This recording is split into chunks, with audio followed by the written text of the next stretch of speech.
All right. Let's see.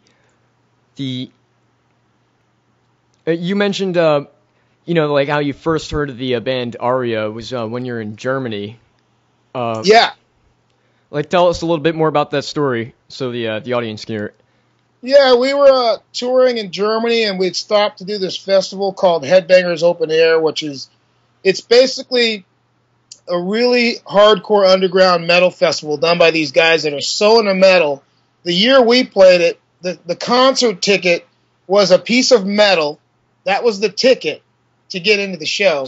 And when you got to the gate, there was a wooden tree stump. There was a tree stump with a guy with a mallet, like a hammer, and he stamped your metal ticket on this tree stump. That's how you got into the festival. That's awesome. Yeah, I mean, these guys were so into metal, and it was basically it's a beer garden. It's this guy has a house out in the countryside in Germany, and he puts on this festival called Headbangers Open Air. Anyway, so we get there, and we had a day off, so we did heavy drinking, and the Germans are some of the greatest beer drinkers in the world. I mean, these guys can put away the beer. So we finally get to play the next day, and it's a great show. And after the show, we're signing some autographs, and these kids come back that have traveled from a farther part of Germany to come see us at the show. And I noticed that some of them are wearing these buttons that say Aria on them, but I couldn't actually read it because it was written in Russian. Right. But I was like, I thought the logo was awesome, so I'm like, what's that? It's got to be a band because I mean these guys are wearing total heavy metal gear. I'm like, what's that band? And they're called Aria, but they said it with these thick ass German accents. So I was like, can you repeat that? So finally I figured out the name of the band, and they actually let me hear it. They had some stuff. They played some stuff for me, and I've been a big fan ever since. They're like one of my favorite bands. Really obscure stuff. I mean, most people that are in the underground metal know, if they're really into the metal, they know who Aria are. But they're just this great Russian heavy metal band. And like I said, I heard them back in like 2004 while I was on tour in Germany. And now I probably have almost every single record they've ever released. That's great. So needless to say, I'm a fan. Well, when you're in Germany, I know you said you've met with Destruction and Sodom before. Have you ever met with Tankard? Oh, yeah, many a times. Those guys, talk about a band that can eat pizza and drink beer. Like, those guys are the real deal. Like, no matter what you hear, they really do put away the beer, and they have the perfect name for that band because we were at a hotel with them in Minnesota. We did a festival out there. It was Hirax and Tankard playing together. We co-headlined, and after the show, we were back at the hotel packing up because we had to catch an early flight out of Minnesota. And we were saying goodbye to everybody, but it was like probably 5 in the morning. We were leaving for the airport. And Tankard was down in the what do you call that? Anna, I'm yelling at my wife right now. Anna! Down where you're in the hotel when you're leaving in the area, the lobby. There we go. I can't think because I've had a couple of beers right now. But anyways, we get down to the lobby, and Tankard's in the lobby at 5 in the morning eating pizza and drinking beer. Hammered. But they haven't slept. They've been up all night after they played, still drinking and eating pizza. So they're great guys. The singers are really, really nice dude. The whole band are really nice guys. But we get along great with them. My favorite story about them, besides the lobby story in Minnesota, is the first time we played Germany in 2003. We arrived at this other festival, which is a pretty big festival called Bang Your Head, and the singer was actually waiting for us to meet us, and I thought that's metal brotherhood. Like when a band basically welcomes you to their country, and that's what the singer from Tankard did when we first arrived in Germany. We've been great friends ever since that because I never you don't forget things like that.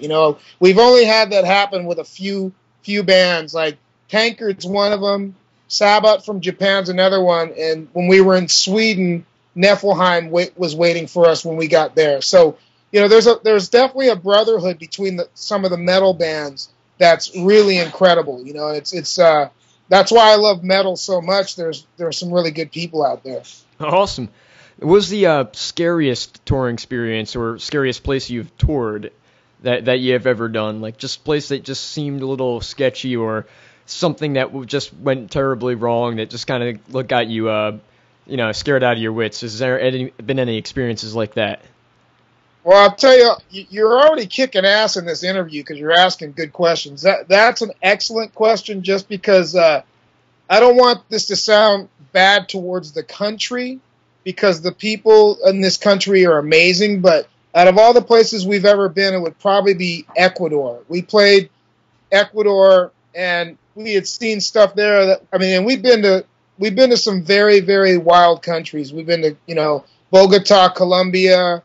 We've driven through the mountains of Colombia, like on these dirt roads and tour buses where you would think we were never going to come back from, Mexico is amazing. I love Mexico, and it's pretty wild, but still the winner would be so far, it would be Ecuador. When we toured Ecuador, the show was so violent that there were people bleeding from beer bottles hitting them in the heads, and there was no security. So when we got to the show, we were besieged by, we love the fans, don't get me wrong, but it's kind of hard when there's say 200 of them and there's no security. People want stuff signed, and you're trying to sign somebody's vest or something like that, and then another kid's it was so unorganized, it was insane. So that was probably the scariest, and it was just, we saw stuff like people were, to make money, there were street musicians juggling machetes. Trust me, we're a pretty hard-ass band, but it's pretty impressive when you look over, you're in your tour bus, and you see guys juggling machetes and blowing fire. The fire, we're used to that kind of shit, but not seeing people juggle machetes. That's a sharp instrument of death. Right. So, yeah, it would definitely have to be Ecuador, but I still loved it there. It was just, we're talking about countries that are basically third world countries, but the people, the fans are amazing, man. People always ask me why Hirax, tours South America probably more than anywhere else. We tour Europe, we tour the States, we do the U.S., we do Japan, places like that, but we definitely tour South America quite a bit. But the reason is the fans that we have there show so much love towards our music, and they're so diehard. When we started, we didn't even start in South America. We started in Central. We basically started in Mexico, and we worked our way to South America.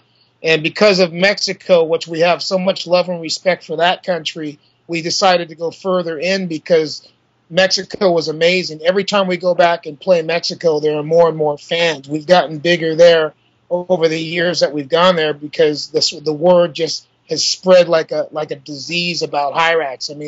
The fans that are coming out to the shows, it's every generation of kids. You got young kids, you've got older kids. You've got kids that are 16 and 14 and 13, even younger. There's families. We'll play Mexico and whole families will come out. Moms, dads, brothers, sisters, cousins. It's amazing, So, we have a lot of love for those countries. And then going further into South America, we've just fallen in love with the people. But it would definitely, so far, but there's other countries we're going to be going to, we're going to play Bolivia, Paraguay, places like that. But for right now, the wildest would definitely be, the most craziest would be Ecuador. All right. And I know you've been asked this question probably many, many times before. The story behind Hirax's name. Yeah. It's a great story, though, because, I don't really get tired of answering the question because the true story is I got it off of a bathroom wall. I was in a bathroom, and we were at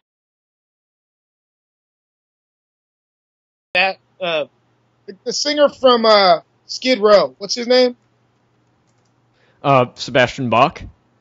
Yeah, I thought we had Sebastian Bach trying to come up with names like Savage Messiah or some shit. So, anyways, what ended up happening is that I went to the bathroom and I saw on the wall there was this old wallpaper, and it had this thing on it that said Hirax, and it was actually spelt a little bit different. I think it was spelt. There's also an animal, called a Hirax. There's this animal from like South Africa called a Hirax. Right. But I think it's spelled Hyrax. So I just thought we should keep the it Hirax. But what's great about it now is our name is, more known than any of that stuff.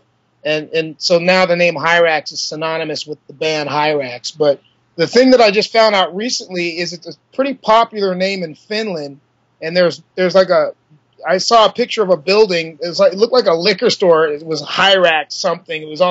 It's spelled Hirax, but then the rest of it was Finnish in Finnish writing. Yeah. The audio went out for the earlier part with just go over the part where you said they were pointing out names for different concepts for your band name. Yeah, we were just sitting around in a room full of equipment, and guys were coming up with stupid names like amp and volume because they were looking at their equipment, and nobody was coming up with good names like power strip, and it was getting ridiculous. So we took a break. I went to the bathroom, and while I was in the bathroom, I saw some wallpaper. I was reading the wallpaper like most people do when they go to the bathroom. You kind of daydream. And so I see this thing that says Hirax on it, and I thought, this sounds kind of cool. And then I did a little bit more research, and I found out that there's an animal called a Hirax. It's from South Africa. It looks basically kind of like a guinea pig versus a rabbit. But the thing that's crazy about the animal, the Hirax, it's a distant cousin of the elephant, and it looks nothing, and it's not even close to the size of an elephant. Yeah, I heard that. It makes you wonder why the person wrote Hirax on the bathroom wall to begin with. I think it was just wallpaper. Sometimes you go in and there's decorative wallpaper. I think that's what it was. But I had also heard that it was also kind of like a thing, kind of like something that you would put on yourself if you got like mosquito bites. It's kind of like some kind of an ailment thing, like to help you get better, some kind of shit like that. But we've made it such a popular name with our music. Now it's just known for Hirax, the band. So I'm really proud of that. I mean, who would have ever thought when we recorded our first album back in 1985 that the band would be going this long? It's pretty amazing. Right. It is an awesome name. I mean, it sounds very metal. Yeah, and over the years it's just gotten more metal. So I'm proud of that, All right. And what band's riffs do you appreciate the most? Like, what band has maybe been influential riff-wise, or just which band you appreciate the most for their riffs? Well, I think, everybody has influences, and I'd be lying to say that we don't. When we started out, we were obviously heavily influenced by bands like Saxon and Motorhead, and obviously Judas Priest, because those were kind of like our blueprints, and we had, Sabbath. I mean, you're always going to hear their name, but justifiably so. I mean, Sabbath, most musicians of my generation grew up on Black Sabbath. If they're not admitting that, they're fucking lying, No. But Sabbath, but then later on it was bands like Venom and Merciful Fate. I still love Merciful Fate. They're one of my favorite bands. Obviously Iron Maiden, but they have their own thing. I think they're kind of an influence that not necessarily you hear in our music, but they are there because, that's one of the bands we drink beer to. We hang out, we'll put on an Iron Maiden record, But those are some of the early bands. But another band that's a big influence, but I'm sure you can't hear it at all, is a band called Thin Lizzy. We love them a lot. And it's funny because Jeff Rappaport, I was listening in earlier when you were doing that interview, he had brought up Ted Nugent. I mean, we all grew up on shit like Ted Nugent and ZZ Top, Montrose, early rock stuff, because that was like the beginning before the metal really started kicking off. I mean, after Nugent and all that stuff, that's when you got the Priest. Sabbath was around earlier, but it really got going when Priest, and then after that, the British new wave of heavy metal. And there were a lot of U.S. bands that don't get enough credit. There was a band from New York called Riot, and Riot is probably one of our early influences as well. But like I said, these bands have they lean a little bit more towards the hard, heavy rock side as well as heavy metal, but they're still an influence with us. All right. We're going to go to another song break, so I'm going to call right after the song. So, sounds good. All right, catch you right after the break.